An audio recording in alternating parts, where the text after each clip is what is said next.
नमस्कार विद्यार्थी मित्रों। कक्षा 12 विषय अर्थशास्त्र हिंदी माध्यम पाठ 7 को हम तैयार कर रहे हैं, जिसमें अगला प्रश्न आता है नीची मृत्यु दर के कारण। पहला कारण है जीवन स्तर में सुधार। आर्थिक विकास के कारण लोगों की आय में बढ़ोतरी होने से लोगों के जीवन स्तर में सुधार हुआ। यानी जैसे जैसे देश का आर्थिक विकास होता गया, लोगों की आय भी बढ़ती गई। जैसे जैसे आय बढ़ती गई, वैसे वैसे जीवन स्तर अर्थात जीवन शैली में सुधार होता गया। देश में लोग पहले की अपेक्षा आज ऊंची गुणवत्ता वाला अनाज, आवास की पर्याप्त सुविधा, आरोग्य के प्रति जागृति और पर्याप्त शिक्षा प्राप्त करने लगे, जिसके परिणाम स्वरूप मृत्यु दर घटी। अर्थात जैसे ही उनकी आय में बढ़ोतरी हुई, वैसे ही उन्हें अनाज अच्छी गुणवत्ता वाला प्राप्त होने लगा क्योंकि उनकी आय बढ़ गई, आवास के पर्याप्त सुविधा प्राप्त हो गई, आरोग्य के प्रति जागृति अर्थात स्वास्थ्य के प्रति ध्यान देना शुरू किया और शिक्षा प्राप्त करने लगे, जिसके कारण मृत्यु दर में कमी आई। दूसरा कारण है जानलेवा रोगों पर नियंत्रण। 20वीं सदी के उत्तरार्ध में अर्थात 20वीं सदी के प्रारंभ में देश में प्लेग, पीलिया, क्षय, मलेरिया जैसे जानलेवा रोग थे, जिसके कारण मृत्यु दर ऊंचा था। लेकिन 20वीं सदी के अंत में विकास के परिणाम स्वरूप चिकित्सा के क्षेत्र में उल्लेखनीय प्रगति होने से एवं रोग प्रतिकारक रसी अर्थात रोगों को रोकने के लिए जो टीकाकरण का आविष्कार हुआ, रसी का आविष्कार हुआ, जिससे रोग व्यक्ति के अंदर होते ही नहीं थे, उत्पन्न ही नहीं होने देते थे, ऐसे रोग प्रतिकारक रसी का आविष्कार होने से उपरोक्त मतलब प्लेग, पीलिया, क्षय, मलेरिया जैसे जानलेवा रोग को नियंत्रित करने में इस रसी से, रोग प्रतिकारक रसी से हमें सफलता प्राप्त हुई, जिसके परिणाम स्वरूप मृत्यु दर घटी। तो आपने देखा जानलेवा बीमारियां जो थी, प्लेग, पीलिया, क्षय, मलेरिया जैसे जानलेवा रोगों पर हमने नियंत्रण पाया और उसे रोकने के लिए रोग प्रतिकारक रस्सी हमने दी। और इस रोग प्रतिकारक रस्सी का आविष्कार होने से, इसका उपयोग करने से सारे जानलेवा रोगों पर हमने नियंत्रण प्राप्त किया, जिसके कारण मृत्यु दर घटा। तीसरा कारण है अकाल पर नियंत्रण। विज्ञान और टेक्नोलॉजी के कारण अकाल नियंत्रित किया गया है, जिससे भूखमरी के कारण होने वाली मृत्यु रोकी जा सकती है। 1966 में हरित क्रांति होने से देश के अनाज की पूर्ति में उल्लेखनीय प्रगति हुई। जब से हरित क्रांति हमारे भारत देश में हुई, तब से हमारे देश में पर्याप्त अनाज प्राप्त होने लगा। परिणाम स्वरूप देश के जिस भाग में अनाज का अधिक उत्पादन होता है और जिस भाग में कम उत्पादन होता है, तो जहां अनाज का अधिक उत्पादन होता है, वह भाग कम उत्पादन वाले भाग को अनाज की हेरफेर करते हैं। और आज के समय में अनाज की हेरफेर आसानी से की जा सकती है, जिसके कारण मनुष्य को भूखमरी के कारण मौत के मुख में जाने से बचाया जा सकता है। तो आपने तीसरा कारण पढ़ा, अकाल पर नियंत्रण। विज्ञान और टेक्नोलॉजी की खोज हुई, अकाल पर हमने नियंत्रित किया और 1966 में हरित क्रांति होने से हम अनाज के क्षेत्र में, अन्न के क्षेत्र में स्वावलंबन बने और आज हमारे पास इतना अनाज का उत्पादन होता है कि जिस भाग में अनाज की कमी हो, उस भाग में हम अनाज को आसानी से पहुंचा सकते हैं और भूखमरी से मरने के कारण जो मौत होती थी, उस मौत को हम रोक सकते हैं, जिसके कारण भी मृत्यु दर में कमी आई। अगला कारण है प्राकृतिक आपत्तियों से सुरक्षा और यातायात की सुविधाएं। देश में पहले भूस्खलन, जमीन खिसक जाना, सुनामी, समुद्र के अंदर भूकंप आना, अतिवृष्टि, बाढ़ आना, अनावृष्टि, अकाल पड़ना जैसी प्राकृतिक आपदा के कारण मानव मृत्यु दर का प्रमाण ऊंचा था। आज देश के किसी भी भाग में इस प्रकार की प्राकृतिक आपत्ति हो तो तीव्र यातायात अर्थात परिवहन की सुविधा और संदेशा व्यवहार की सुविधा के कारण तत्काल अनाज, दवाइयाँ और अन्य प्राथमिक आवश्यकताएं मानवीय स्तर पर प्राप्त हो जाने से मृत्यु दर में कमी आई है। तो आपने देखा बच्चों, छोटा सा प्रश्न आपने हल किया, नीची मृत्यु दर के कारण। कुल मिला के 4 कारण आपने पढ़े: जीवन स्तर में सुधार, जानलेवा रोगों पर नियंत्रण, अकाल पर नियंत्रण, प्राकृतिक आपत्तियों से सुरक्षा और यातायात की सुविधाएं। अगला प्रश्न हम हल करते हैं जिसका नाम है जनसंख्या नियंत्रण के उपाय। पहला उपाय है लोक शिक्षा एवं जागृति। पाठ 7 का ये अंतिम प्रश्न है जनसंख्या नियंत्रण के उपाय, जिसमें हम पहला उपाय पढ़ेंगे लोक शिक्षा, मतलब लोगों में शिक्षा का प्रमाण बढ़े, जागृति उत्पन्न हो ताकि वह जनसंख्या नियंत्रण में मदद कर सके। जन्म दर को नीचा लाने के लिए छोटे परिवार का महत्व लोगों तक पहुँचे, इसलिए लोगों में शिक्षा का प्रचार करना चाहिए। विशेष तौर पर शिक्षा का सबसे ज़्यादा जागृत हिस्सा किसे बनाना चाहिए? स्त्रियों को। स्त्रियों की शिक्षा के क्षेत्र में समाज अधिक जागरूक हो, यह आवश्यक है। इसके लिए संदेशा व्यवहार के विविध माध्यमों द्वारा जनसंख्या शिक्षा से संबंधित विशेष कार्यक्रमों का प्रसारण करना चाहिए।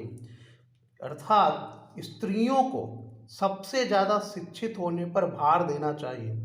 समाज में अगर शिक्षा के प्रति सबसे अधिक जागृत करना है तो वह स्त्रियां हैं। स्त्रियां जितना ज़्यादा शिक्षा के प्रति जागृत होगी, छोटे परिवार का महत्व उतना ज़्यादा समझ सकते हैं।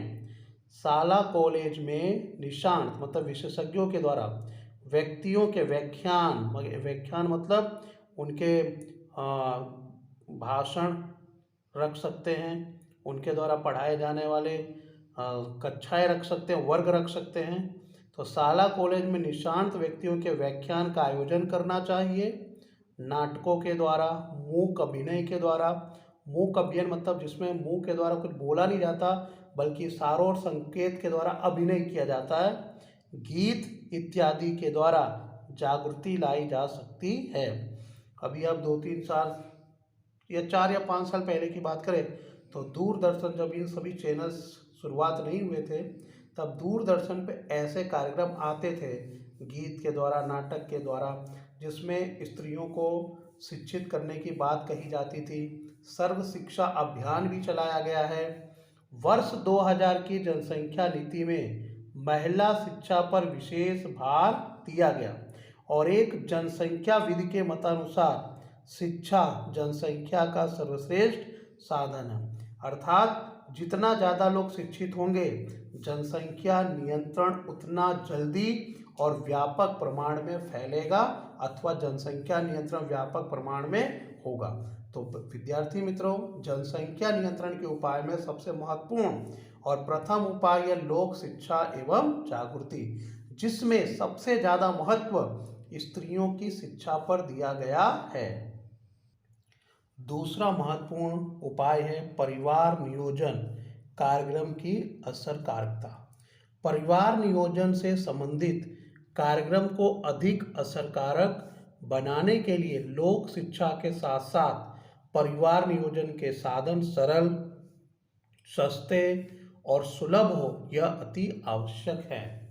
अर्थात परिवार नियोजन से संबंधित कार्यक्रम को अगर अधिक असरकारक, प्रभावक बनाना है तो लोक शिक्षा यानी शिक्षित करने के साथ साथ, लोगों को शिक्षित बनाने के साथ साथ परिवार नियोजन के साधन सरल, सस्ते और सुलभ यानी सभी को, अर्थात सभी को आसानी से प्राप्त हो सके, यह आवश्यक होना चाहिए।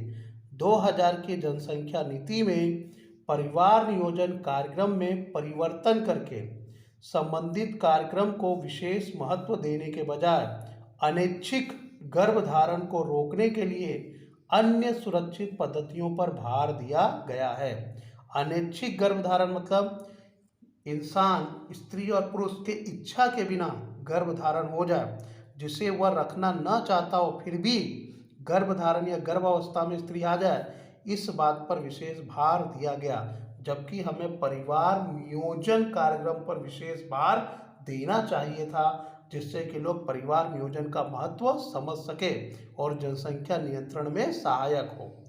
तीसरा कारण आता है महिलाओं की विवाह उम्र में सुधार, महिलाओं की विवाह उम्र और स्तर में सुधार, विवाह के लिए न्यूनतम उम्र में कानूनी प्रावधान के द्वारा बढ़ोतरी करके जन्म दर में कमी की जा सकती है। इसीलिए 2000 की जनसंख्या नीति में महिलाओं के लिए विवाह की उम्र 18 वर्ष के बजाय 20 वर्ष हो, ऐसे प्रयासों को प्रोत्साहित किया जा रहा है। अभी तक भारत में कन्याओं के विवाह का उम्र 18 वर्ष है, लेकिन 2000 की जनसंख्या नीति में महिलाओं के लिए विवाह का उम्र 18 वर्ष के बदले 20 वर्ष करने का प्रयास किया जा रहा है, जिससे कि उनकी गर्भावस्था का जो काल होता है, गर्भावस्था का जो समय होता है अधिक लंबा, उसे कम बनाया जा सके। चौथा आता है प्रोत्साहन और अप्रोत्साहन। चौथा उपाय है प्रोत्साहन और अप्रोत्साहन। प्रोत्साहन मतलब सरकार परिवार नियोजन अपनाने के बदले में उस दंपति को, उस परिवार को कुछ पैसे मुआवजे में देना, उसे प्रोत्साहन कहते हैं। और अप्रोत्साहन मतलब स्त्री पुरुष को समझाना और अपने विचार से, अपनी इच्छा शक्ति से वह परिवार नियोजन को अपनाए, उसे अप्रोत्साहन कहते हैं। सरकार की ओर से दिए जाने वाले प्रोत्साहन और अप्रोत्साहन परिवार नियोजन की प्रक्रिया में महत्वपूर्ण भूमिका अदा करते हैं। जैसे कि नसबंदी करवाने वाले परिवार को सरकार की ओर से आर्थिक मुआवजा प्रदान किया जाता है, उसे हम प्रोत्साहन कहते हैं। कि अगर कोई पुरुष नसबंदी कराता है या महिला परिवार नियोजन कार्यक्रम को अपनाती है तो उसे सरकार की ओर से कुछ आर्थिक मुआवजा, पैसों की सहायता दी जाएगी, उसे हम प्रोत्साहन कहते हैं।